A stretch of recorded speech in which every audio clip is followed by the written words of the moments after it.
Mikė pūkuotukas. Filmą įgarsino močiutė ir senelis.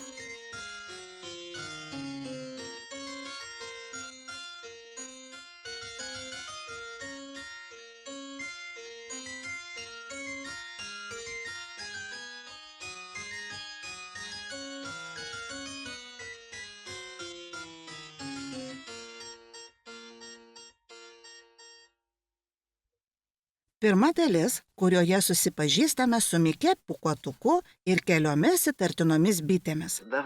Labai seniai, rodos aną penktadienį, vienoj šaly gyveno meškiukas vardu Mikė pūkuotukas.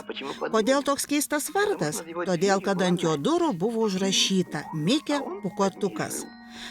Kartą Mikė pūkuotukas išsiruošė į mišką, panoro šiek tiek pasistiprinti. Jis visada mėgdavo gerai pavalgyti, bet to jis buvo poetas ir laisvalaikiu kurdavo eiles ir netgi daineles, maždaug tokias. Tuščias smegeniniai ūčia, pamparam tik vėjai pučia. Ar anksti kasau pakaušį, ne bėda. Man pakaušį drumblėšiaušia visada. Nors galveliai vėja pučia, bet man gera ūčia. Nors mano galveliai rūkas, bet ten mano mintis sukas. Sugalvojau šičia viską aš savaip taip. Pūkuotukas jų gyvena neblogai ir dainas gražias dainuoja jis už tai. Ką daryti jis be pradėtų, kad tik tai nesulėsėtų. Betgi šito juk nebus, jis laiku sukirs pietus taip. Tam taram taram param param pam pam pam param param param param pam pam pam param param param pam param param param pam pam pam param pam.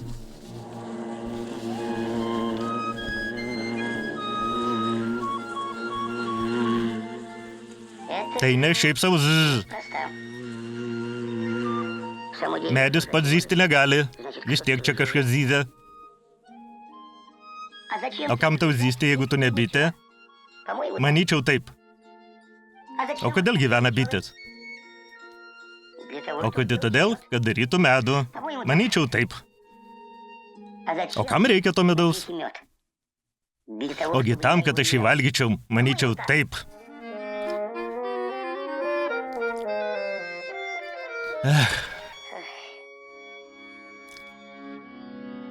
Jei meškiukas būtų bitė, aš kalbu visai rimtai, nesiimtų įstatyti savo namo taip aukštai. Oi, mėgsta medų meškinai. O kodėl ar tu žinai? Pasakyk, jei toks gudrus, kuo jos traukia tas medus? Mama!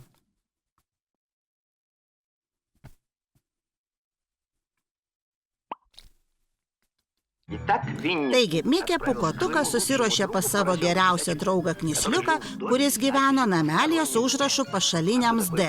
O ką reiškia pašaliniams D, nežinojo net pas Knysliukas. Labas rytas, Mikė pūkuotuk. Labas rytas, Knysliuk. Įdomu, ar tu neturi kartais oro baliono? Oro baliono? Taip. Aš kaip tik ėjau pro šalį ir galvojau, ar kartais neturi Knysliukas oro baliono. O kam tu reikia oro baliono?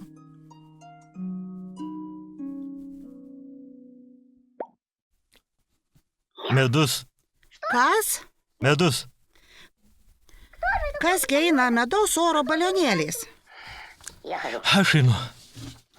O kaip tik vakar vakare Knysliukas svečiavosi pas triušiuką ir ten jam padovanojo 2 gražius balionėlius, mėlyną ir žalią. Kuris tau labiau patinka? Štai kas. Kai tu eini medaus, svarbu, kad bitės tavęs nepastebėtų. Aha. Jeigu balionas žalias, jos gali pagalvoti, kad tai lapas ir nepastebės jo. Aha. O jeigu balionas mėlynas, jos pamanys, kad tai dangaus mėlynė ir vėl nieko nepastebės. Supratai? O kaip tu manai, jos nepastebės po balionų tavęs? Gal pastebės, o gal ir ne. O, aš apsimesiu, kad esu mažas debesėlis. Tada jos nesusigaudys. Aha, tada tau geriau pasiimti mėlynąjį.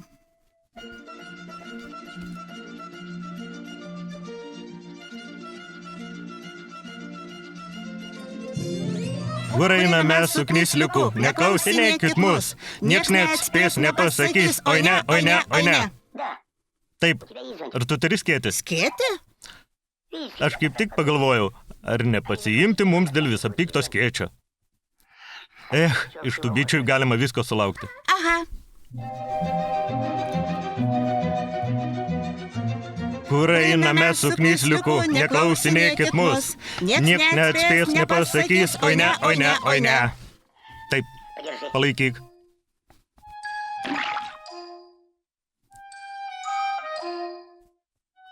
Tai va, dabar aš toks kaip tikras juodas debesėlis. Kur einame su knysliuku, neklausinėkit mus. Nieks neatspės, nepasakys, oi ne, oi ne, oi ne. Taip. Ne, pripūsk balioną. Aha.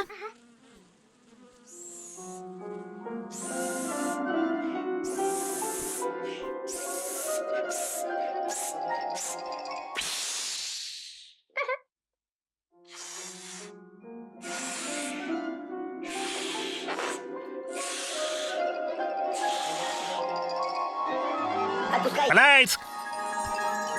Valio! Aha, puiku. Na, į ką aš dabar panašus? Į meškiuką, kuris skrenda oro balionu. O į mažą debesėlį, argi nepanašus? Ne, nelabai. Na, tiek to. Gal iš čia labiau panašus. Argi gali žinoti, ką šaus tom bitėms į galvą?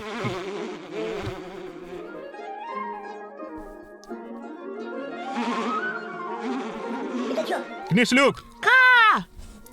Man rodos, kad bitės kažką įtarė. Ką įtarė? Nežinau, bet jos elgėsi labai įtartinai.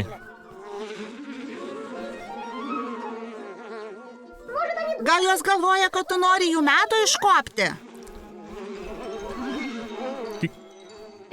Knysliuk! Atrodo, jos netiki, kad aš juodas debesėlis. Tai ką daryti? Išskleisk skėtį, vaikščiok ten ir atgal. Aš dainuosiu debesėlio dainą, o tu žiūrėk į mane ir sakyk, fu! Rodosi lietus kaupėsi, rodos lietus kaupėsi. Aha, rodosi lietus kaupėsi, rodosi lietus kaupėsi. Rodosi lietus kaupėsi, rodosi lietus kaupėsi.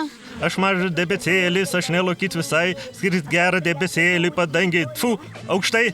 Oi, knysliuk! Rodosi lietus kaupėsi. Ką? Aš galvoju ir viską supratau. Pasirodo, tai netikros bitės. Visai netikros. Jos daro netikrą medų. Oi! Aš jau žemyn leidžiuos. Rodosi lietus kaupėsi. Kaip?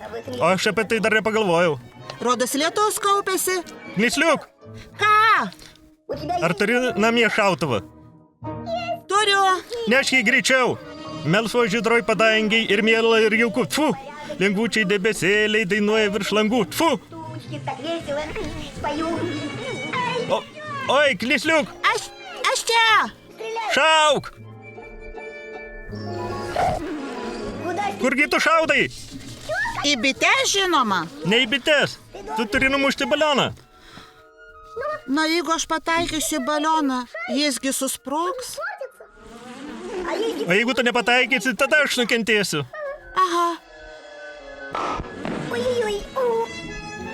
Argi nepataikiau? Ne tai, kad visai nepataikiai, tik nepataikiai balioną. Atsiprašau.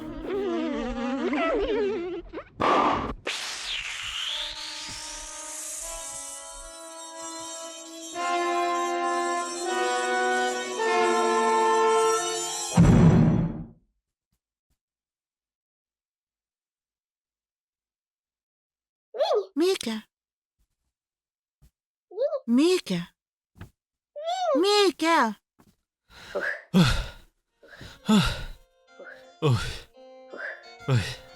Galbūt todėl, bet tiksliai negalima pasakyti. Ji ir pavadino Mikę pūkuotuku.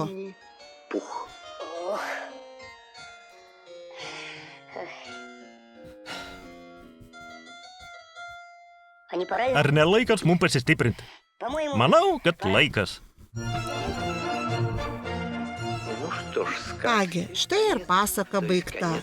Tai yra tik šitos pasakos pabaiga, o dar yra kitos apie pūkuotuką ir triušį, apie knysliuką ir seną pilką asiliuką ir apie visus kitus.